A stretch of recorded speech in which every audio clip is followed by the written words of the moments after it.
dive into all that, but thank you for coming. I'm really excited about this. And one of my biggest fears, probably my biggest fear, is terminal illness. And we started diving into health stuff last year, primarily about all the stuff you were hearing on the news about red dyes and all the shit that's in foods and the water and just everything. And it really got my attention.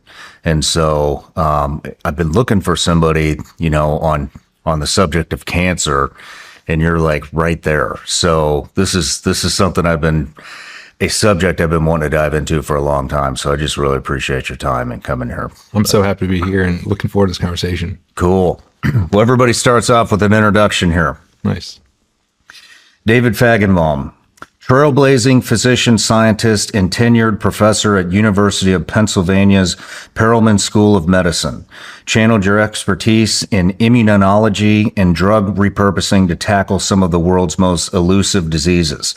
Founder of the Castleman Disease Collaborative Network to accelerate breakthroughs for rare hyperinflammatory disorder that nearly claimed your life 5 times. Co-founder of Every Cure, an innovative nonprofit harnessing AI to repurpose existing drugs and unearth hidden treatments for untreatable conditions. Best-selling author of Chasing My Cure, that chronicles your journey and is now being turned into a film. A TED speaker whose 2025 talk, How Nearly Dying Helped Me Discover My Own Cure, and many more, has ignited a movement to change medicine. A husband, a father, and now living over a decade in remission from Castleman's. And you have a great quote that I just wanted to share. The greatest cures often hide in drugs we already have. It's up to us to find them. That's right. Love that quote. Love that quote. So I want to do a bit of a personal story on you, kind of a life story on how this all happened.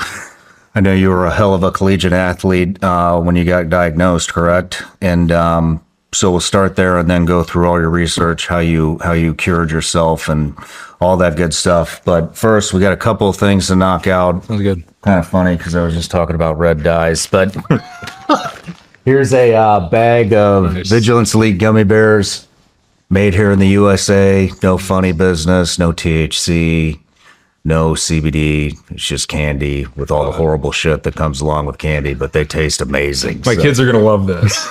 Right on. And then one other thing, I got a Patreon account. They've been with us since the beginning. It's a subscription account, and we've turned it into one hell of a community over the years. They've been with me forever. And so one of the things that we do is we offer them the opportunity to ask each and every guest a question. This is from Stephen Casey. What roadblocks exist in the current medical establishment to the types of breakthroughs like yours? And what can the average person do to advance ideas like repurposed treatments, off-label use, experimental use to change the industry that seems locked in tradition? Yeah, I mean, the biggest roadblock is that the drugs that we already have, 80% of them are generic, which means it's not profitable to find a new use for them. And so no one's going to advance those non-profitable opportunities. So someone's got to do it. As you said earlier, we're going to do that. But what can you do? As he asked, you can ask your doctor, is there anything else that maybe is approved for one other disease that can maybe help my condition? Connect with disease organizations for whatever the condition is that you or your loved one has. They oftentimes know about these other medicines that could be used, and then just be relentless. If your first doctor tells you that they're not going to, help you out or be able to, get you that medicine that might help you, go see someone else. While we're on the subject of doctors, I mean, in my opinion, the healthcare industry is just a complete disaster. And, I don't know exactly how it works, so I might butcher this a little bit, but, you get the insurance policy and then they have all these doctors in network. You go to those doctors and it's like they just rush to get you out of there, and so, one thing that me and my family have done is we found, I don't even know what you call it, but it's like a concierge doctor. Yeah, it's kind of like I think that's what it is. Yeah. And they don't take insurance. You have to pay out of pocket to do it. And but a lot of people they don't have the means to do that. And I switched because I'm getting older. I'm over 40 now. I know shit's going to start happening to me. And you know what, the big thing I noticed is, if I bring my blood test into, an in-network typical MD, they look at it for about 20 seconds. They're like, oh, yep, everything looks good. And then you take it to, another professional, an MD who doesn't take insurance, and they go through it line by line by line, tell you everything that's going on, order more tests, get more blood tests, go get the They're very proactive. And so, not just for people that don't have the means, but I mean, how do people find a real doctor, when they have, terminal illnesses come up, and it's, I would imagine you're in a hurry, totally, to find somebody. So it's the right question, man. I think that you're right. I think that some of these concierge doctors, they definitely put more time and effort in. I mean, that's sort of part of the value you get from seeing one of those doctors. But I'd also say, even outside of that, just within the sort of traditional insurance system, there are some amazing doctors out there, but you got to find them. The chance that like the most amazing doctor for your disease is down the street from you is probably pretty low. If you've got a bad cancer or a bad rare disease, you might need to get in your car and drive, to find that person. And I think that we all, when we get sick, we all want our doctor, our local doctor, whoever it is, to be able to have all the answers for us, to be able to take care of us.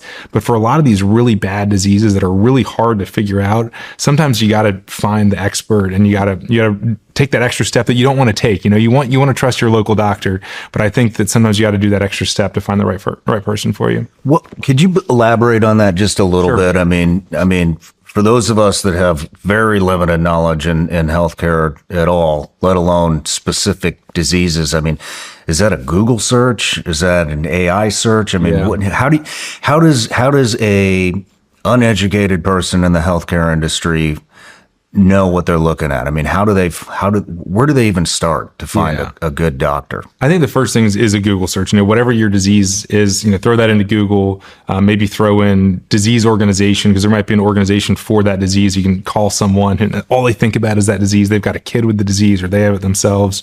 So start out in Google, talk to that group, and they will almost always have a few great doctors they know of that know so much about it. And I think that that's the key thing for some of these really tough diseases. They're really tough to treat. And so you really want to find someone who's got that experience. And in some cases, like in my case, even the world's expert didn't have an answer for me, because the world didn't have an answer for how to treat my disease. And that's, obviously a situation you don't want to be in. Mm-hmm, mm-hmm. All right. Thank you for that. Oh, absolutely. Let's move into your story. Sure. So where did you grow up? What were you doing? Grew up in Raleigh, North Carolina, youngest of three. I got two amazing older sisters. And from the time I was about 8 or 9 years old, I set my mind on I wanted to be a college quarterback, a Division I quarterback. That became my thing. I grew up in Raleigh, where NC State and UNC and Duke and those schools are around there, and that became just my total obsession. I had, just like how you got this amazing stuff on your walls, I had poster boards on my walls with like how fast my 40-yard time was, how far I could throw a football, and that just became all I could think about from the time I was about 8 until I was 18. I wanted to play college football, I wanted to be a quarterback somewhere, and that was all I worked on. And I just, worked day and night. And then had the opportunity, got recruited by a bunch of Ivy League schools and Patriot League schools, ended up choosing to go to Georgetown for college. Nice. Which you probably didn't know we had a football team at Georgetown. We do have a football team at Georgetown. Right on. No, but we do. So what was going on when you got diagnosed? Well, so for me, the big change, misdiagnosed. Well, and actually, even before that, there's this major change. So I get to Georgetown. I achieved this dream, going to play college football. A couple weeks after I get there, I get this phone call that just changed my life, and it was my dad, and he said, "David, I need you to come home tomorrow. Your mom has brain cancer." And I was just sort of like, "What? Like, what, mom?" And because she's just was the most amazing person in the world.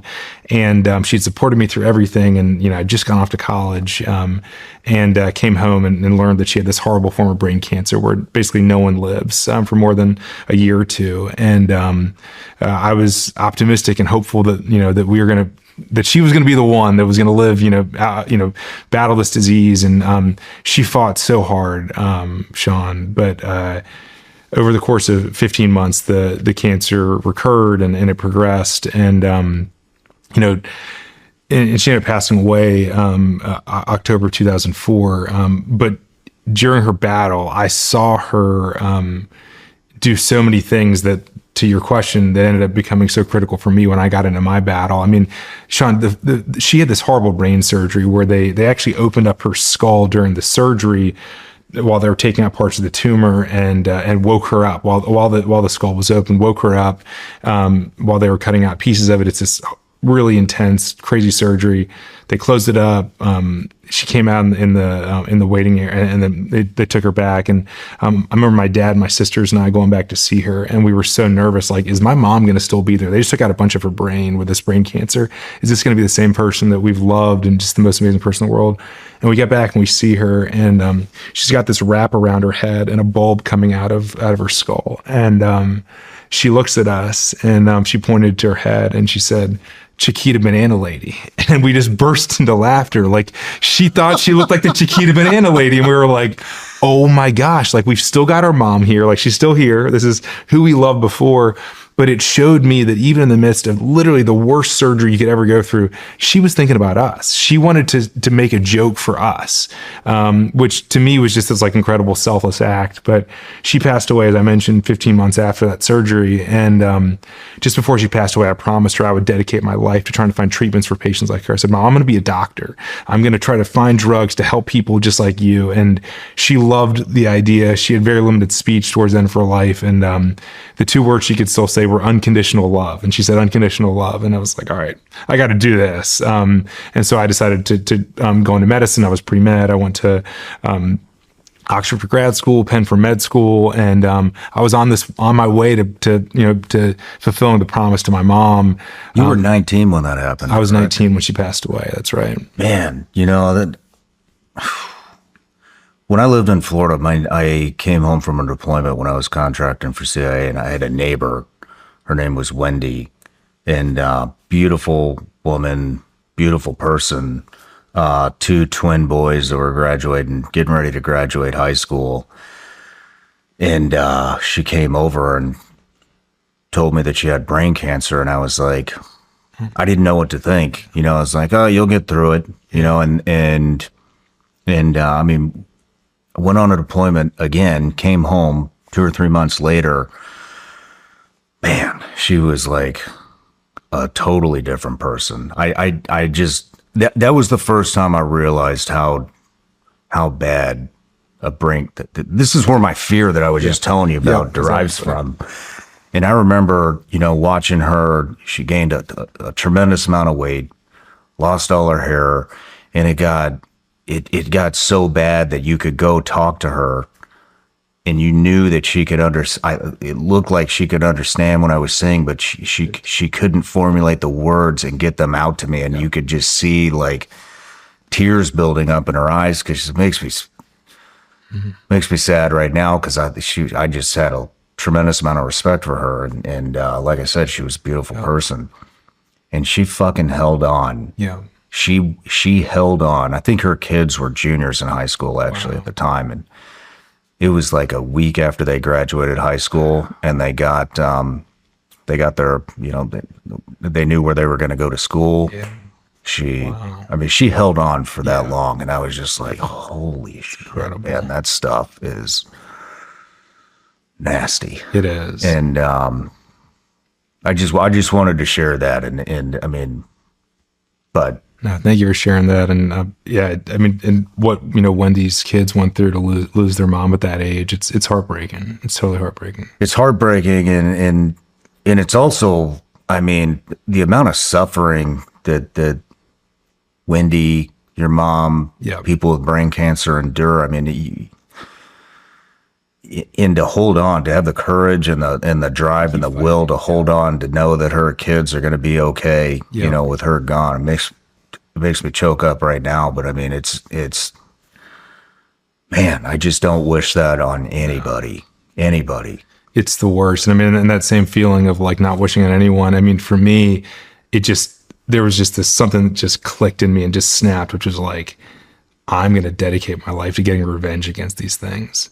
Because brain cancer is one of the worst ones out there, but there are some other just horrible, horrible diseases. And it was like, this disease just took my mom, and I'm going to spend the rest of my life, however long I've got, getting as much revenge as I can on as many of these horrible diseases as I can. And you made that promise to her. I promised her. What did you say? She said that she was concerned about how I would be after she was gone. She was worried about me, and this is a couple weeks before she passed. And I said, Mom, I'm going to be okay. And I'm going to dedicate the rest of my life to trying to find treatments for people like you, for patients like you. And I'm going to just do this until I help as many people as possible. And I knew that meant I would want to go to medical school, but I like still didn't really know exactly what that meant. And I also told her that I would start a grief support group for kids in college that were dealing with grief and loss. I also didn't know what that was going to really entail, but now I just promised my mom these two things on her deathbed. And like I said, she responded by saying unconditional love. And so for me, it was like, all right, I got two things I got to do in this life. I got to support other college students that are coping with the death of a loved one. We named the group AMF. My mom's initials were, her name was Anne Marie Fajgenbaum. Her initials were AMF. And we started this group that stood for Ailing Mothers and Fathers. It's been over 20 years. It actually still exists. It's now called Actively Moving Forward. And so I knew I had to do that. And then I knew I also had to make sure that as long as I'm breathing, that I'm fighting to try to find treatments for people. I commend you for doing that. Yeah. Let's move on with the journey here.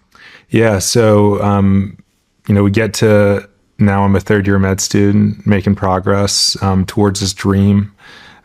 Even had just finished an OBGYN rotation. I helped to deliver babies into the world, which is sort of like a pinnacle experience in medical school. And then I started feeling more tired than I'd ever felt before. Think about the hours you worked, fatigue. And this was a fatigue that I'd never felt before, even as a med student. And I noticed these lumps and bumps in my neck. I noticed fluid in my ankles.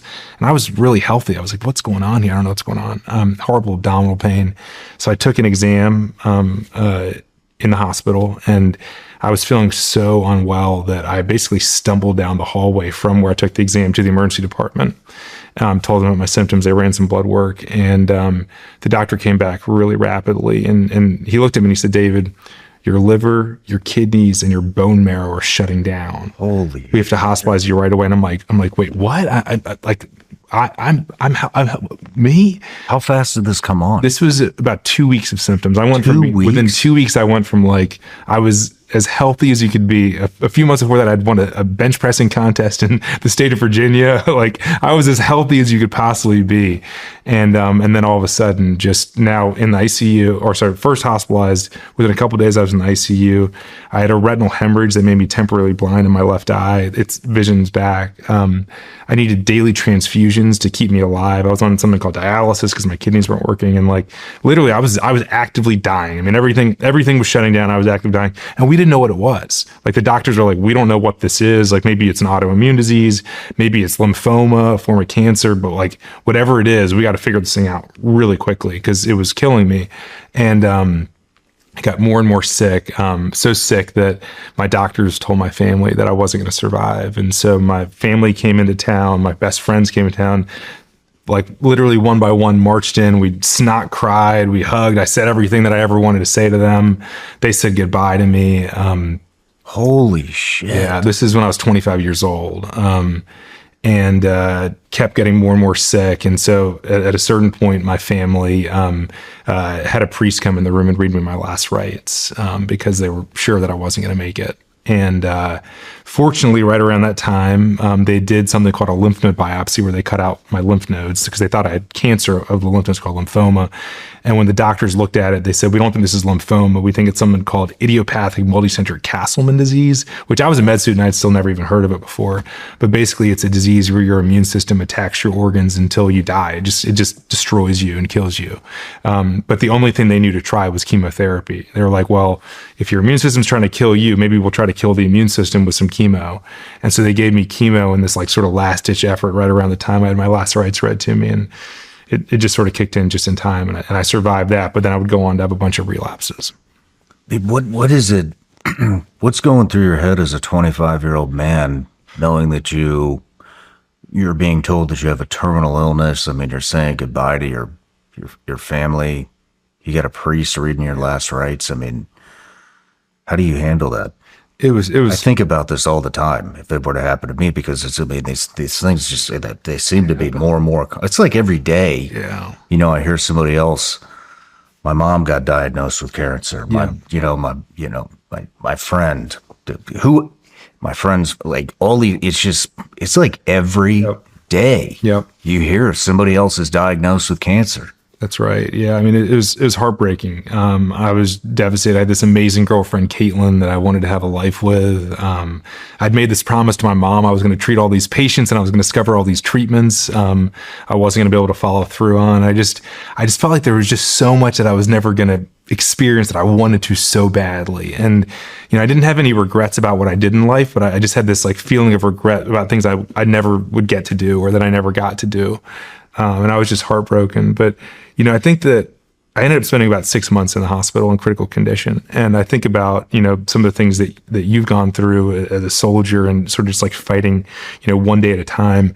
And I think that there's 3 things that helped me to get through those 6 months of survival. And I'd love to hear if you've thought about these in the same way. But for me, it was like, for the entire 6 months, I kept thinking about what I wanted for my future, which I kept visualizing like a family with Caitlin. I kept visualizing like me in the lab trying to find drugs for patients.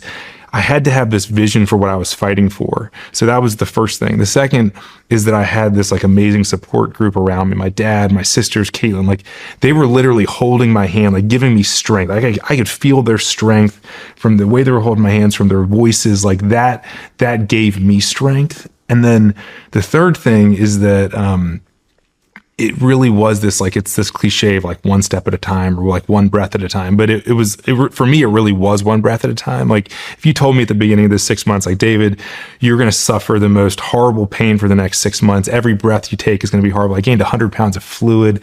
Like you're just going to be in constant agony while your organs are being destroyed by your immune system. There's no way I could have been like, I can do this for 6 months, but I knew I could do it for like an hour. And then like, all right, I can do it for an hour. Maybe I can do it for 2 hours.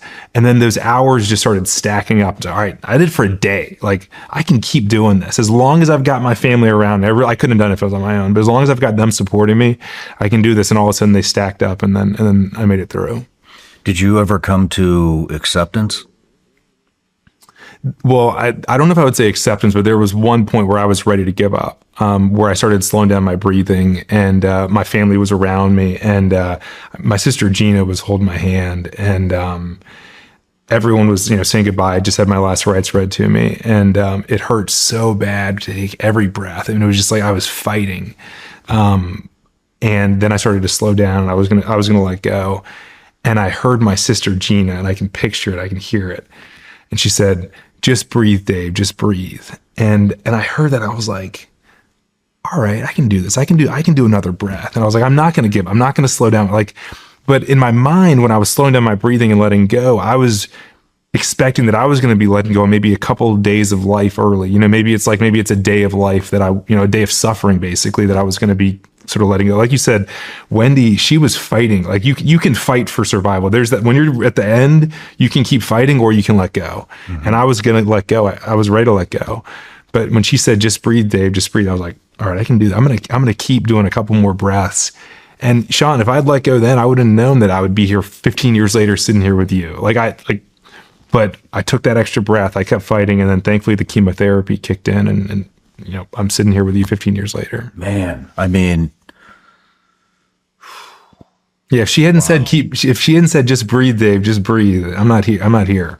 So it is. I mean, I often think about that. I mean, like I said, when I was just talking about Wendy, Yep. maybe your mom. Yep. I mean, I think that you can prolong. You can at the very end. Death. How does that, from somebody that faced it? I mean, 5 times. Yep. I mean, Is it just letting go and then you think it just happens? That's right. You're fighting. You've got adrenaline. You're like at cortisol. You're like literally giving everything you've got to every breath. You're doing everything you can to stay conscious, to stay there, to keep going. And obviously, I only was sort of prepared to go once, and I sort of let go once, but quickly said, no, I'm going to keep fighting because of my sister. But yeah, so that was the first one. And then two near-death experiences happened the next few months, in that 6-month period, where my doctors again were like, he's not going to make it. And then all the blood work, everything said I wasn't going to make it. But I got more chemo. By the end, they were giving me 7 different chemotherapy drugs, like the worst chemos they have at the highest possible doses, thinking like maybe we can stop this somehow. And thankfully, they would sort of just get me by. But then when I relapsed again a year later, and then relapsed again a year after that, again, both of those times, it wasn't like this is maybe going to be it. It was like, this is it. Like you fought really hard, you made it. But for me, each time my doctors told me that I wasn't going to make it after that first one, I was like, yeah, but you told me I was going to make it last. I'm going to keep fighting. I'm not like, I got this amazing girlfriend, Caitlin. I want to get married to her. I don't care. I don't care if I go shortly. Well, I didn't want to go shortly after I got married to her, but I wanted to get married to her. I wanted to have this family. I wanted to do these things. And so I think that there is a real ability to keep fighting. But of course, for me, the chemotherapy was necessary. It's not like I could have willed myself into doing this. It was that, chemotherapy get my disease under control and I could keep fighting. Did you think about what would happen after death? I did. I said a lot of prayers, and I spent so much of that time when I was on my deathbed, sort of sad about the things that I was going to leave behind here, that I spent a lot less time forward looking into what was going to happen afterwards. It was a lot more just, sadness about what was behind me. The most important action you can take today is to protect your family's future from cyber criminals and online predators. And the one app to do it is Bunker. Bunker is developed by experts with 25 years of experience catching criminals and fighting cybercrime. They created Bunker to protect their own family.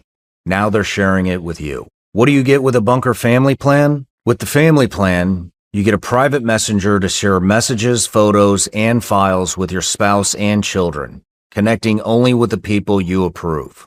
No spam, no surveillance, no imposters, ever. You also get a password manager to safeguard your family's online accounts, including financial, shopping, streaming, and social media. And with the family plan, you get a vault to help securely store your family's wedding photos, baby pictures, and special memories. IDs, birth certificates, and passports, and a vault for your tax documents, wills, trusts, and insurance. Go to the App Store or Play Store or visit their website bunker.life/SRS and use code SRS for 25% off your family plan today.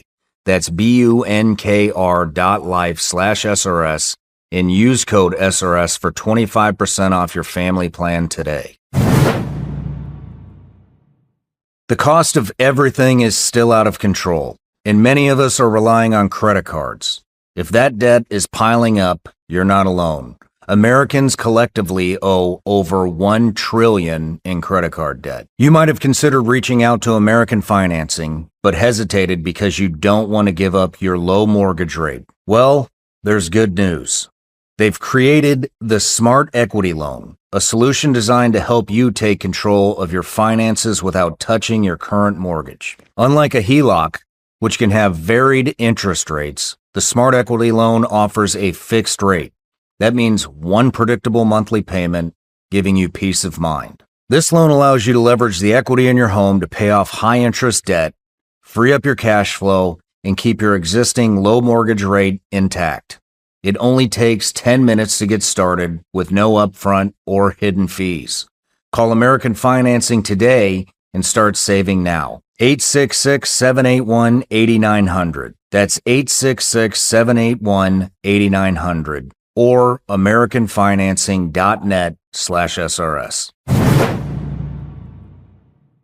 Have you seen what's happening in the crypto market? It's booming. And now you could earn Bitcoin from ordering pizza or even filling up your gas tank. Today, we've partnered with Gemini to showcase the Bitcoin credit card, the instant Bitcoin rewards credit card. I love this card because you're not trying to time the markets. You invest while you spend. The card is great. You earn Bitcoin back instantly on every purchase.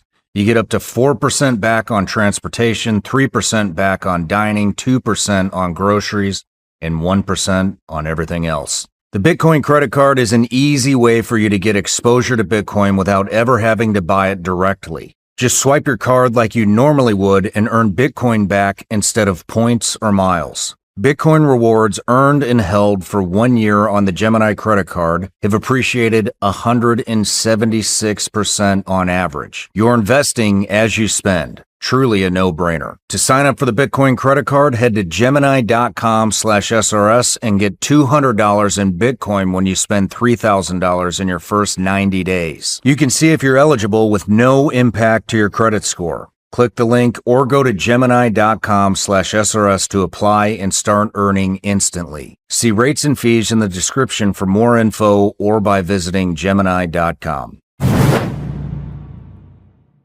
You know, you'd asked me about, and I haven't gone through anything like that, so I cannot relate. You've been in battle, and it was different for me. I feared a lot more than I did back then. I mean, back then I figured I had thought that I had reached the pinnacle of my life. I was a Navy SEAL. Yeah. I was, CIA contractor. Where do I even go from here? I could have gone maybe and tried out for development group, but I mean, it was pretty damn close to the pinnacle.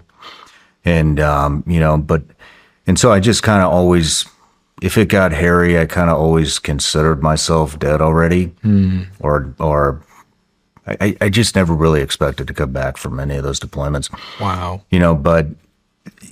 But I mean, in relation to now, I mean, that was an easy thought. I had brothers and sisters and parents, but I didn't have kids, a wife, nobody on my radar.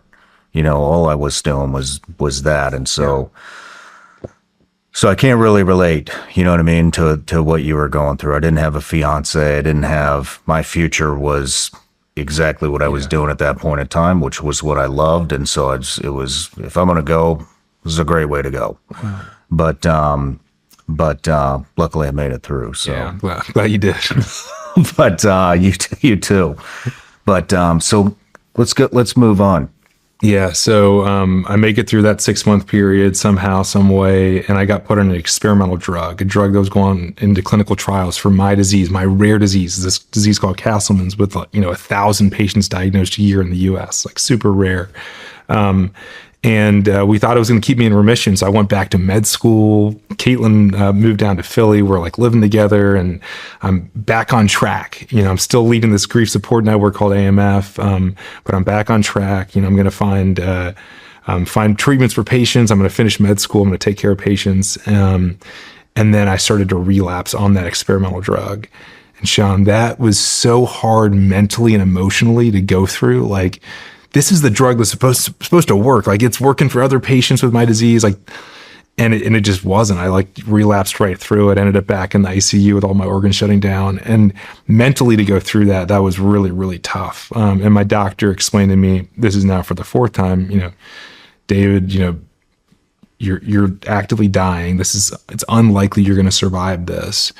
And the drug you were just on is the only drug that anyone is working on for your disease. There are no more leads. Like, this is it. The drug you were on that you just relapsed on, this is it. There's nothing else. And I remember my dad and my sisters and Caitlin were around me. And I remember there was like a minute or two of us just like crying our eyes out. Like, this is, this is the world's expert. This doctor is in Little Rock, Arkansas. He's like the world's expert for Castleman's. And I'd gone to see him, just like we were talking about earlier, like, you go to the expert, and he's telling me like, there's nothing else. Like, this is it. We tried everything. And, he said, I'm going to give you the chemotherapy that you got in the past, all 7 of those chemotherapy drugs. I'm going to give them at the highest possible human dose we can give. Let's hope they work. But you're approaching the lifetime maximum of chemotherapy, this one drug called atramycin. We're not going to be able to keep giving you more, and this stuff's going to stop working. So, like, you just sort of need me to be prepared for that.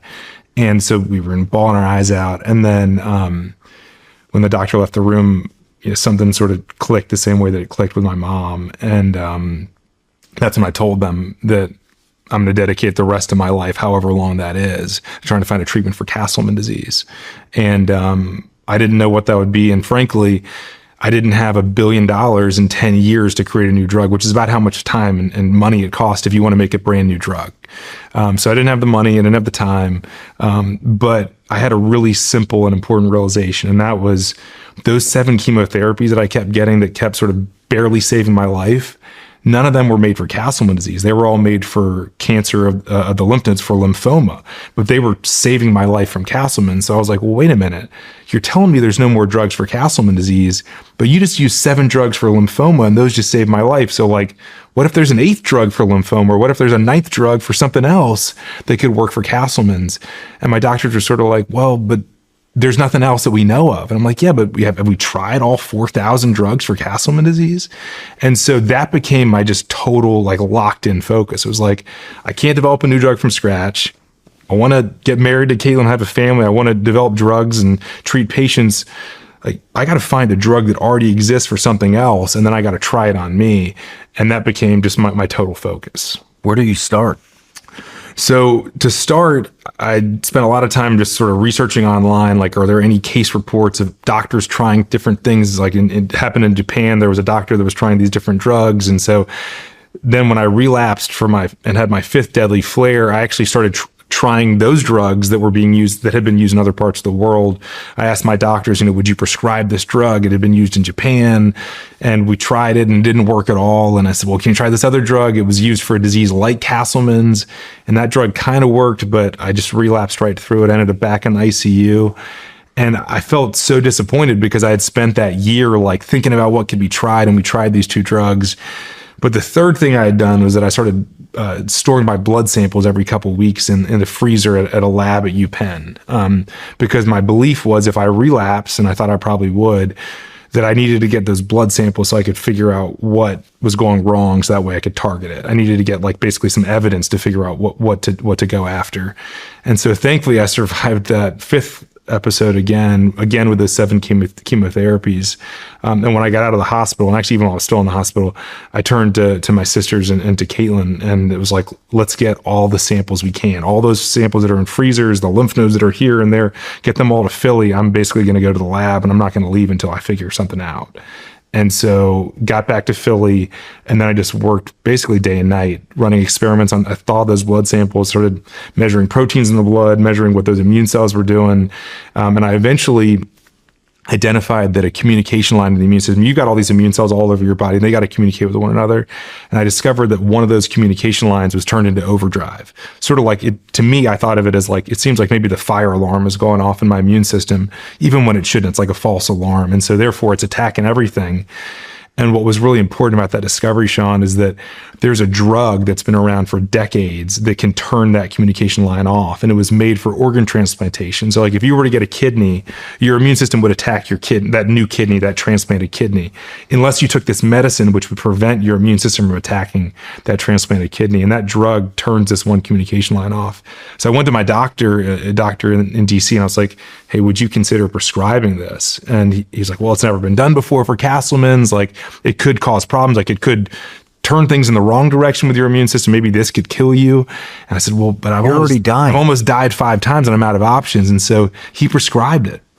And so I started taking it, and Sean, it's now been over 11 and a half years. I've been doing great on this drug. No relapses, just full remission. Wow. Do you still have to take it? I take it every day. I took my 3 pills this morning. And, the moment that these drugs or these 3 pills started working for me, Sean, I immediately have gone into this just total focus and obsession. Like, holy shit, like how many other drugs are made for other diseases that could treat more diseases? Like this drug wasn't made for me and it's saving my life. Are there other drugs that are out there that could treat more diseases? And are there people suffering today that could actually benefit from a drug that's already sitting in their CVS? Because I shouldn't be here. I mean, I'm alive thanks to this medicine that I discovered. But if I had died at any point in those previous 3.5 years, we wouldn't know that sirolimus could treat Castleman's. There's thousands of people around the world that are benefiting from this drug. And it's like, no one would have figured it out. How many more of these hidden cures are just sitting there? Did you ever, I mean, did you talk to the doctor in Arkansas about this? I mean, what was that conversation like? Yeah, I talked to him about it. You know, he's incredible, and I still work closely with him. Yeah, I mean, he basically said, look, David, it's never been tried before. It's probably not going to work, but there's probably not too much downside, or to your point, even if there is a downside, like I'm already going to die from this disease. So like we should at least give it a shot. But there was no data. It hadn't been used in a human before with Castleman. So like I can understand the hesitancy because like it could have turned things even worse. But it was sort of my last ditch effort to try to stay around. What did he say afterwards? When it worked? It was sort of a test of time because, I started feeling better. My blood results started getting better. Like it was clearly working early on, but I'd gotten better multiple times before. And then it came back within a year. And so I sort of wasn't willing to get too excited. Like I just sort of was like, all right, it's going to be a test of time, like, cautiously optimistic. And I started taking it in January of 2014. And Caitlin and our wedding day was May 24th, 2014. So it was like, am I going to make it to May 24th? It was sort of this countdown. Wow. And we made it to May 24th, and my hair grew back like just in time for wedding day because all the chemo, like it came back just in time. And like wedding day, like my hair's back. I made it to May 24th, 2014.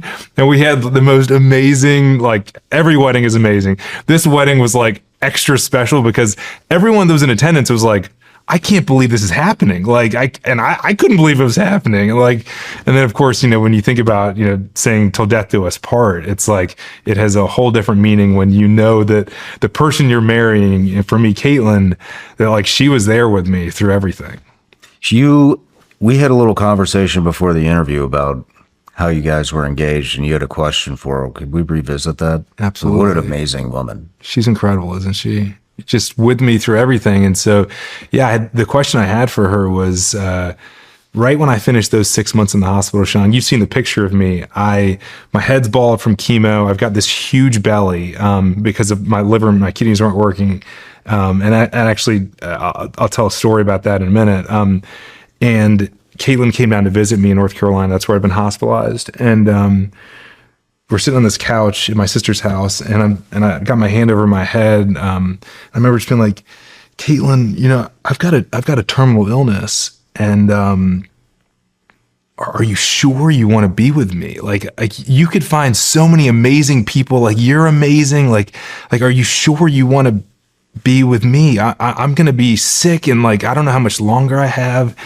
And I remember she looked at me and she like looked offended. And I was like, wait, what? She was like, of course I do. Like, why would you even question that? Like, absolutely, I want to be with you. And then what I was saying to you, what I was joking about, I was like, once you said that, I was like, all right, I'm not going to ask you anymore. Like, I'm going to take that. You've said it. I've warned you. And you said you want to stick around with me, and so I never asked again. And she's just been amazing. She, just by my side. But I got to tell you the story from just before that conversation, right before I was, or about 2 months before I was discharged from the hospital. It was New Year's Eve, 2010, and I just gotten chemo, and I was just sort of like finally well enough to walk around the hospital. And my dad and I decided to do a walk on December 31st, New Year's Eve night, about 8 p.m. And so I've got this huge belly, my head's bald from chemo. I've got my infusion that I'm rolling with, and we passed by the family waiting area on the cancer floor, and there's a guy who's like visibly drunk. He's sort of like swaying in his chair on this unit, and we come by the next time and he's fallen onto the ground. And so my dad runs over to him and helps him back into his chair, and he looks at my dad and I, and he says, "Thanks so much. Good luck to you and your wife." And we're like, "Wife? What is he talking about?" Then I looked down at my belly and I realized he thinks that I'm my dad's pregnant wife and that we are walking laps to deliver our baby on New Year's Eve. And so I turned to my dad and go, "Man, Dad," "you got an ugly wife." And we just die laughing. But like, that's what I looked like, Sean, when Caitlin was like offended that I was like, "Are you sure you want to be with me?" Like, that tells you how committed she was to me. Wow. That's amazing. Is she a medical professional too? She's not. She's she used to work in the fashion industry, and now she's full time with our kids. She also helps a lot with Castleman's and Every Cure and raising awareness. His what was the drug that cured you? The drug's called sirolimus. The other name for it's rapamycin, and that's a drug that maybe some of your listeners will be familiar with. Rapamycin is an mTOR inhibitor, and actually it's thought to have some anti-aging properties. And so sometimes people take low doses of sirolimus or rapamycin. I take a really high dose. Like my dose destroys my immune system. Damn. Have other people with Castleman's been treated since then? Yeah. So once it started helping me, and once the months and the years started going by, right around the time I joined the faculty of the University of Pennsylvania to build a center to do more of this, basically to study the immune system, to figure out are there drugs that already exist that you could repurpose. That became my life's mission. So I started that at Penn, and then we started treating Castleman's patients with this medicine, and it actually worked for the first 3 patients that we treated. And I was sort of like, oh my gosh, maybe we figured it out. Like maybe this is going to work for everyone. It turns out that it works for about a quarter of patients, and so there's still more work to be done.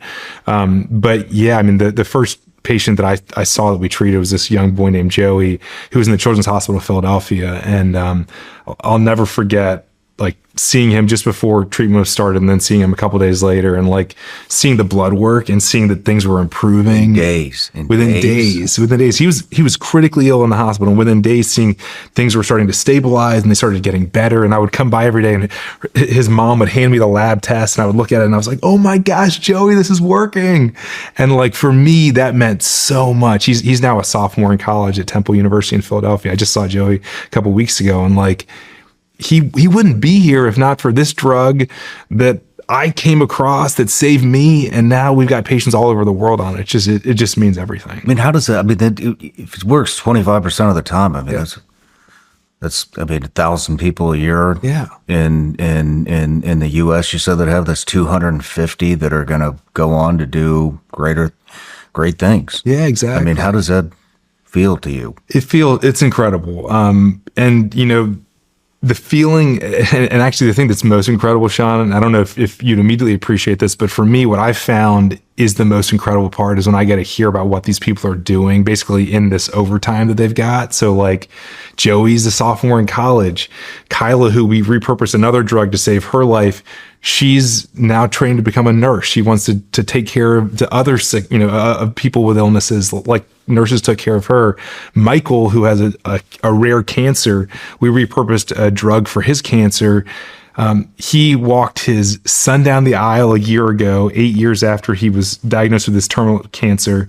And then just last weekend here in Nashville, he walked his daughter down the aisle. And when I get to see those pictures, when I get to hear about those things that they wouldn't have done, for me, that's it's one thing to be oh, months or years, but it's oh, I got to walk my daughter down the aisle 9 years after I was diagnosed with a terminal cancer. That's just the most incredible thing for me. Man, that has to feel incredible. Amazing. It's incredible. And it's sort of it'll really drive you to want to keep doing it, right? Because it's an experience when you hear about any one of these things where you're I just want to do this for more people. And so it's this combination of when you can help people like that means so much. And of course, in my case, I'm every day I breathe, I can remember what it was like. But the other thing is that there's also all this suffering happening right now in the world. And there's people, as you mentioned, getting diagnosed with this disease and that disease. And every day, Sean, I'm hearing from a patient with a horrible condition, or many of them.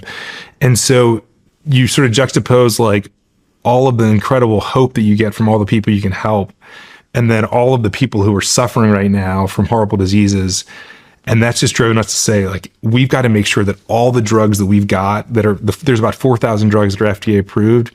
We got to make sure every one of them is used for every disease they can possibly treat. So that way, these people suffering over here, if there's a drug for them, we got to get it to them. And it's not that I believe, Sean, that every patient with every disease could be treated with an existing drug. I don't believe that's the case. But I do believe that if there's a drug that could treat some of them or a fraction of them that's already at our CVS, we got to find it. Yeah, I mean, I don't know how often this happens, but just 2 examples off the top of my head. I mean, Viagra was originally a blood pressure medicine, correct? That's exactly right. Now people are getting busy in their 80s, and hopefully I'll be one of them. But and then the other one that comes to mind is and I've never used it, but ivermectin. Yep. With COVID. I mean, we've a lot of people, Joe Rogan, swears by ivermectin, to fight COVID-19. And so how many other of these drugs are there? There are a lot of drugs that can be used in multiple ways. Viagra is a funny one because not only, as you mentioned, did it go from heart disease to erectile dysfunction, but it actually is also used for this rare pediatric lung disease called pulmonary arterial hypertension. Kids were dying because they weren't getting enough blood flow to their lungs. And a random doctor thought to themselves, if this can increase blood flow for these, older men, could it maybe increase blood flow to the lungs of these little kids? And then it was tried and it worked. And like, for me, those sorts of examples were like, you would never think of pulmonary arterial hypertension in little kids as being similar at all to erectile dysfunction, right? Like, and it's because even though the conditions appear very different, they share the same underlying problem, which is limited blood flow. And so there's a lot of examples in medicine. And there's another drug you've probably heard of called thalidomide. It caused all these horrible birth defects back in like the 50s. That drug can treat leprosy and also this rare blood cancer called myeloma. And leprosy and myeloma, again, they seem so different, but they share the same underlying problem. And so it turns out that, just like you said, there are drugs that can do one thing in the body that can actually have an effect across multiple diseases. And typically, this is discovered through sort of random chance. Like this doctor I mentioned in Houston who was like, I wonder if Viagra could be useful for these kids. It happens sort of randomly, and there isn't like a system that exists. There's never been an entity, whether it's in the government or within industry, that's just been focused on saying, okay, among the 4,000 drugs that are approved, that are available, what are all the other diseases they can treat?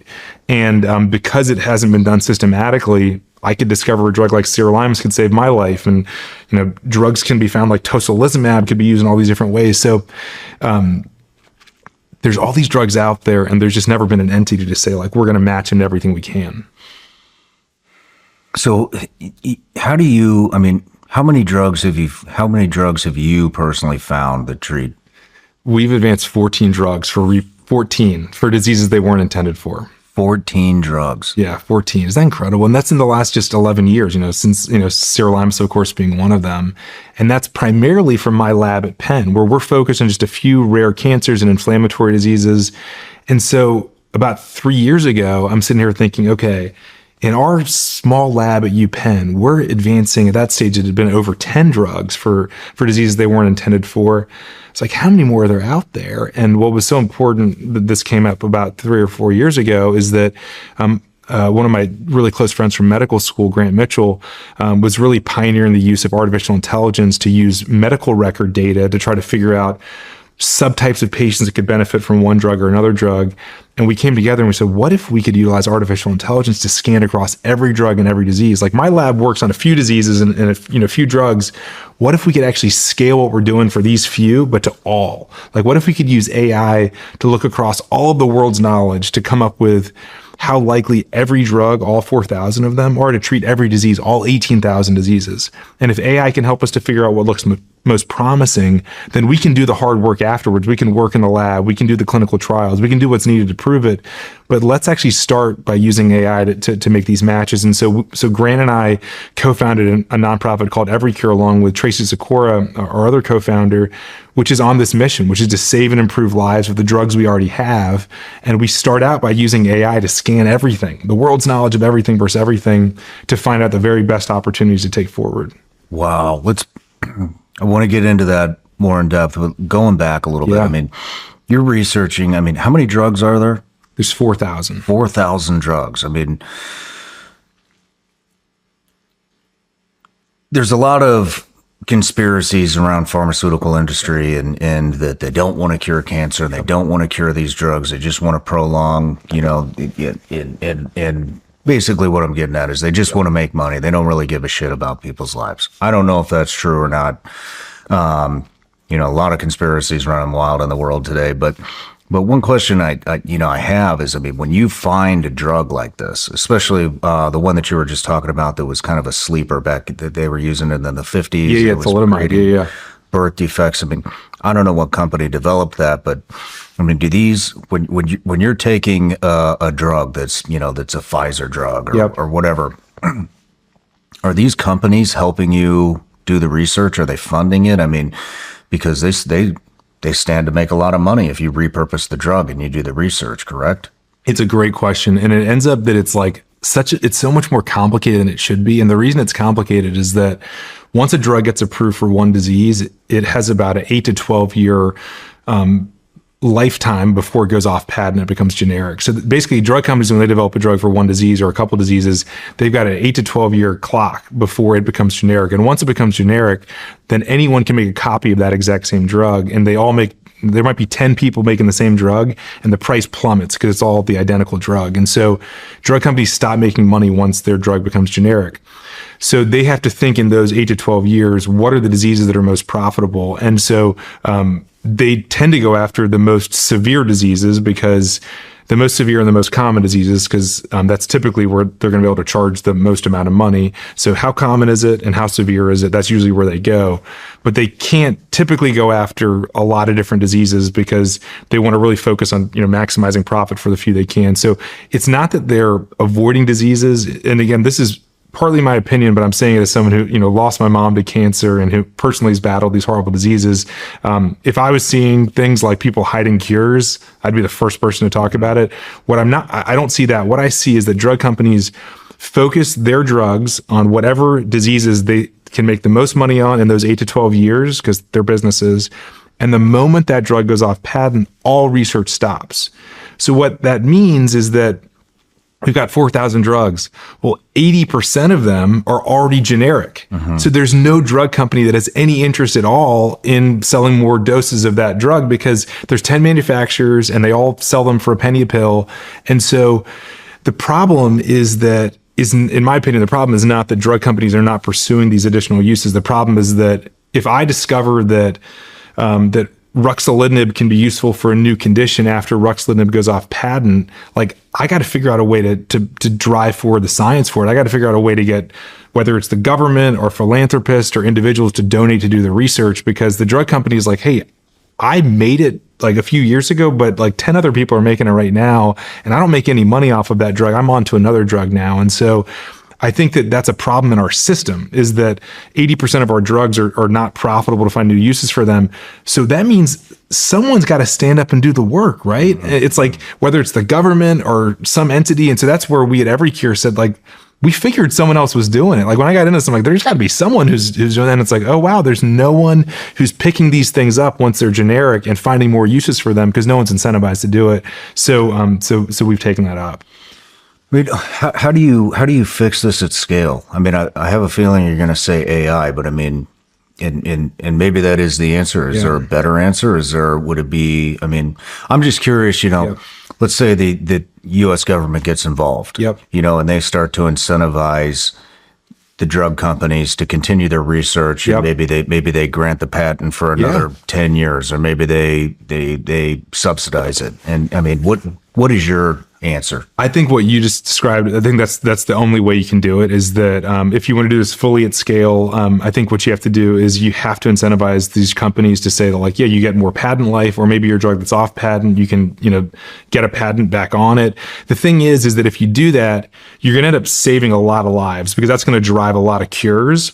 You're also going to increase the cost of healthcare, because those cheap drugs that are generic, it's good for the healthcare system for them to be cheap. Like, that means that they go from being thousands of dollars or tens of thousands of dollars a dose to like tens of dollars or hundreds of dollars a dose. That's good for cost of our healthcare system. So it's going to increase costs, it's going to increase cures. And so, like, that's where the challenge is that if you incentivize that, you're going to increase, pharmaceutical costs. Now, I would make a pretty strong argument that even though you're going to pay more for drugs, you're going to end up saving the healthcare system in the long run, because people are going to spend less time in the hospital. They're going to have less other issues, less comorbidities, because you're going to be treating the actual diseases, and they're not, with the drugs we already have. So it ends up becoming probably, I think, close to a wash or a cost saver. I mean, what I think is needed is for the federal government to also just one is you can incentivize the drug company to do it, or you can just spend on proving these things work and then use the cheap version of it, use the drug that's already out there. And that's basically what we're doing right now. At Evercure, we actually have a federal contract with a U.S. agency called ARPA-H, where they are actually funding a lot of the work that we're doing. And we're finding new uses for medicines that will end up saving money to the healthcare system without actually, creating these sort of incentives that maybe aren't aligned. How big is your team? We're about 50 people. 50 people? Yeah. Is that enough? I mean, I think that when you think about the world we're in, which is we got 4,000 FDA approved drugs, and they're approved for about 4,000 diseases, but there's 14,000 more diseases that don't have any approved drugs. That's a crazy stat, right, Sean? Yeah. You know, a lot of those 14,000 are very rare diseases, but they collectively, we're talking tens of millions of people have these 14,000 diseases with no treatments. And so there's a huge opportunity to match these 4,000 drugs to these 14,000 diseases that, 50-member team's not going to be able to do. So, you know, I think that at some point we're going to need an effort, whether it's ours or another's, that's as big as the Pfizers and the Mercks of the world that are like doing the non-profitable drug development. I mean, we joke that every cure is, it's a nonprofit drug company, basically. You know, we're just looking for the non-profitable stuff to help people. You know, we don't care what the drug was made for. We don't, care how common the disease is. We just want to relieve suffering with the drugs we already have. But we joke that we're both like the biggest drug company of all time because we'll use any drug out there that can help people. But we're also the smallest drug company because we don't own any drugs. We're just using the things that are already out there. But I think that proving out the impact of what we're doing and using AI to focus us in on the right opportunities, I think is important. And then as we help more and more people, I hope that that'll lead to more support, whether it's from individuals who care about someone with a horrible disease or whether it's philanthropists or the federal government. I hope it's going to lead to more opportunities here. Because like I said earlier, I'm alive because of a drug that wasn't made for my disease. And there's a lot of people suffering today that could benefit from a drug we already have. And so you get it's government funding in conjunction with donations. That's right. Philanthropy. Where do as people well. donate? So you can go to everycure.org/donate. And you can donate online. We're a nonprofit organization, and we put every one of these dollars towards making sure that the drugs we have help the people who can benefit. Man, that's amazing. Thank you. I'm donating. I love it. But Thank you. Donate. I love what you're doing. Thank you. So let's talk about some of the other successes that you've had. Sure. So I shared a little bit about, maybe I'll share about a couple of these patients. So one of them is Michael. He was diagnosed with a horrible form of cancer called metastatic angiosarcoma. And that's where basically this cancer is in multiple places in your body, and no one lives past a year with metastatic angiosarcoma. This is 2016, and we found a study from 2013. It was just a laboratory study. It wasn't done in patients in clinical trials by any means, but it was a lab study. But in that lab study from 2013, it indicated that this one marker was up called PD-L1 in a few people's tumors from angiosarcoma patients. And what was important about that is that there's a drug that's really good at inhibiting PD-1 that already existed for other cancers. It was approved for melanoma at the time and also approved for lung cancer. And so we saw that result in this paper and thought, well, maybe his tumor also has increased PD-L1 and maybe that drug could work for it. It had never been used before for his form of cancer. But he was told by his doctor that they were out of options, that there was nothing else that could be done. The chemo that they had tried wasn't working. And so we actually ended up getting that test done, and it came back that it was very positive for the thing that we thought it would be from that paper. And we were able to get Michael on this drug called pembrolizumab as the first patient ever with angiosarcoma. And as I mentioned, a year ago, he walked his son down the aisle on his wedding day 8 years later. And just last weekend here in Nashville, he walked his daughter down the aisle on her wedding day. Damn. And this is amazing. I mean, this drug was always there. No one had ever tried it before. What's important is that this drug is also now used for other patients with angiosarcoma. Unfortunately, it only works in the number, it's about 18% of patients. And so it's not, when it worked for Michael, we're like, oh my gosh, we solved angiosarcoma, got so excited. And it doesn't turn out that it works for everyone. But for those 18% of patients, it's everything, right? If it works for you, it is a life changer. I mean, if it's just one life. Exactly. I mean, it's a success because the drug was already there. It's not like you had to create a new drug. It's already there. You just had to give it to someone. And so that is just that to me means the world. And that was the first time that we went into a disease outside of Castleman's or related to Castleman's. It was sort of the first time I was like, oh my gosh, we can do this outside of the diseases that we're focused on, which was so important for us to want to keep pushing this mission forward. Another one is a young girl named Kyla, who has Castleman's. She has the same subtype of Castleman's as me, the really deadly one. And She spent about a year in the hospital. Nothing was working at Chicago, at Lurie Children's Hospital, and nothing was working. And one day her doctor called me late. I remember during the pandemic, it was like 8 p.m. and one night, and said, we've been trying things for a year, nothing's working. The drug that I'm on, sirolimus, didn't work. Chemotherapy wasn't even working for her. Is there anything you can try? And just a couple weeks before, a couple members of my lab had discovered that this one part of the immune system was in overdrive, not mTOR, but something called JAK. And I recommended, it's early days, but like you could try a JAK inhibitor in Kyla. We've shown this stuff in the lab, maybe it'll work. And so Kyla became the first patient ever with Castleman's to be treated with a JAK inhibitor. And she responded so well, Sean, and she is doing so well today. I mentioned she's training to become a nurse now, and like it's just incredible that like this drug was always there. We actually have just opened up a clinical trial of that drug. We're going to study it in more Castleman's patients, because when you do these, they're called like N of ones, where you try a drug off label in one patient and it works. That's great, but you really want to get more data to prove that it works. So that way you can get more patients on, and you can really figure out who's it going to work for. So we have a trial that we just opened up for that. How many test subjects do you need for a successful trial? It's a great question. So it really depends on a couple things. The more effective the drug is, the fewer test subjects you need in the trial, because if it's clearly effective,